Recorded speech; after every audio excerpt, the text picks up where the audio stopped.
What's up, everybody? Josh Armijo here. I hope everybody's doing good and well and stuff. I got an album review to do for you, and I'm going to show it to you right now. This is the new album from the band Fluids, entitled Not Dark Yet. This is released on Hells Headbangers Records. Now, if you're not too familiar with this band, they are based out of Phoenix, Arizona, and the best way to describe the sound of this band would be a very raw, gritty, violent style of brutal death metal. Yeah. We're only a couple of years into this band's existence, but the more I see publicity for them, the more excited I get for them, because this band really has made such a huge impact into the minds and hearts of extreme metal fans. From this band's earliest material, with demos and singles such as Arterial Rift, the Bagged and Tagged demo, Piled 2, the Repile, to their big explosion onto the Maggot Stomp label with their debut full-length from 2019 with Exploitative Practices, and of course the last time we had a full-length from them was last year with 2020's Ignorance Exalted. Of course that made my year-end list. I absolutely enjoyed it, and I still enjoy everything that this band does because they have such a crazy style. Very raw, distorted riffs, loud rattling bass, guttural vocals, drum machines and synth work, and of course samples of real things happening in the world. Of course, nothing is more scary than the thought of reality, and that's what Fluids do very well with their style of music and death metal. Starting in 2021, this band made a very big change in the announcement that their vocalist Cole was leaving the band. I didn't know how to feel about it at first because Cole had such a very low, guttural, distinctive tone, and I was wondering how he would end up being replaced. And of course, they got a guy by the name of Brennan to be their new vocalist. He is the guy behind a really good Arizona-based death metal band called Thorn.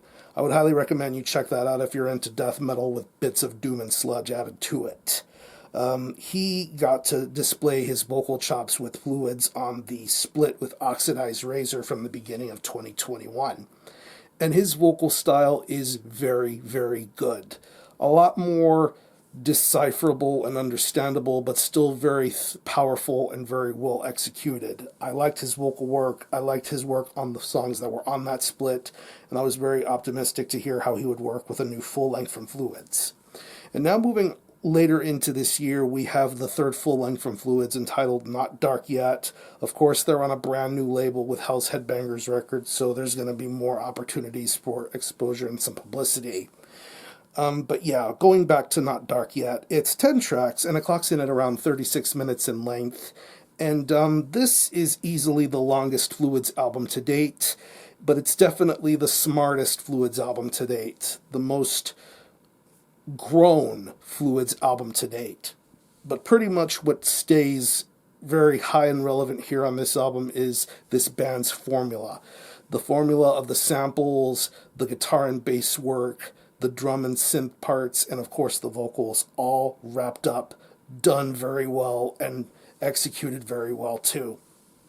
Of course, from the moment you hear the opening sample on Genesis Spoiled to the main music on that track, you're going to be in for some absolutely insane stuff here. Musically, pretty much what Jan and Walter know how to do here is create some absolutely fantastic music here. The riffs on this album are just so plentiful.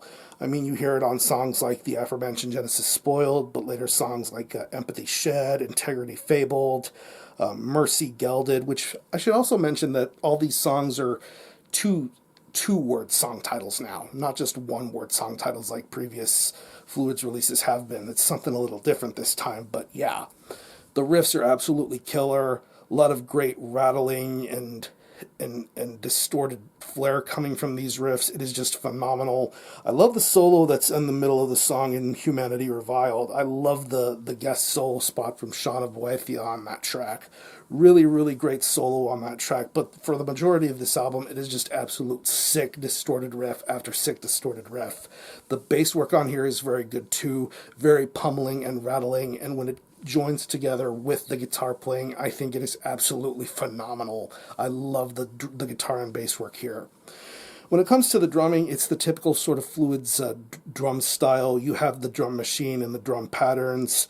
I've been reading a lot of the promos and hype packages for how this Fluids album is going to be presented, that it has a mixture of drum machine and some accents of real drums. And of course, you definitely hear some stuff that definitely feels like real drum parts, like real pingy sounding snare and blast beats, but then of course you get the programmed drums that Fluids do, and of course it makes every single track on here have that dark rhythmic sort of edge going for it. But I think it's really, really entertaining, and I love this drum programming a lot.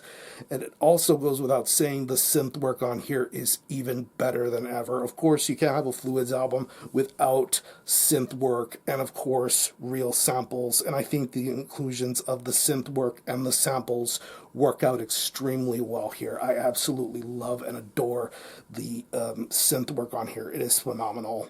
But going on to the vocals, like I said, I didn't know how to feel about Brennan's vocals at first, but I definitely think he seamlessly transitions himself into this new band extremely well here, and I think his vocal style is distinctive enough to make things a lot more different and a lot more smoother. I love how primal and powerful his vocal deliveries are. Of course, he has a more understandable sort of tone and delivery this time around. You can understand the things that he's saying and growling about, but he has some very, very sick range in his voice too, which I really, really enjoyed. And on the track Empathy Shed, you have a guest appearance from Larry of Coprocephalic. You could definitely recognize Larry's vocals right away. I think his vocals work out nice when it comes to doing his thing alongside Brennan. I think it's some really, really strong vocal work going on there, but overall, I think Brennan did a very, very phenomenal job with the vocals on this album. So overall, if you're a fan of Fluids, I would highly recommend you check this album out. I honestly think that this is some of the best material I've heard Fluids do yet. I honestly think they're going to become a much, much better and stronger band as time goes along. I love the fact that they make things a little bit more grown and minimalistic this time around, but yet still maintain the levels of brutality that they have been pumping out over the last several years. Like I said, I think this band is much, much different than their own contemporaries. They're really not like any other band out there right now, but I think Fluids are doing enough to get the job done, and I'm looking forward to hearing more great things from Fluids in the future. So if I had to think of any personal favorite tracks, I would definitely have to say Genesis Spoiled, Hope Forgotten, Dignity Swindled, Mercy Gelded, Honor Tainted, and the closing track Humanity Reviled. So what I'm going to do is I'm going to leave you some links in the description box as to how you can get a hold of this album and listen to it. I will leave you a link to the Hells Headbangers Bandcamp page where you can listen to this album in its entirety, hear it for yourself, and be your own judge as to whether you think it's worthy of being purchased or not. You can stream it, buy it digitally, and is available currently physically as a CD. Of course, this is the Hells Headbangers CD edition, black and white artwork. Kind of wish that they would have made this red colored like I see on the t-shirts, but yeah, back cover, you think you see one word album title, song titles, but you have a darker shade on the right side of the jewel case. And there you see some nice cut and paste artwork. Fluids did the artwork for this one. There you see the CD right there. Band member photo and credits. Absolutely rad as hell. The vinyl version should be coming out very soon. Desert Wastelands is also doing a tape version. At the time of filming this, the tape versions are sold out. I don't know when they're going to do another press of tapes, but keep an eye and ear out for when all of that stuff happens. So again, the album is Not Dark Yet by Fluids. This is released on Hells Headbangers Records. Definitely check this one out. One of the best of 2021. And for a score, I'm going to give this a very solid 9 out of 10. Definitely some of the best Fluids material yet, in my opinion. So, if you happen to have heard this album, definitely let me know what you think about it, how you feel about it, and how you think it compares to previous Fluids releases. Or any of you guys into Fluids, definitely let me know. I'm going to conclude this review. Thanks a lot for watching. Thanks for checking out my channel. Until the next time, Army Ho out.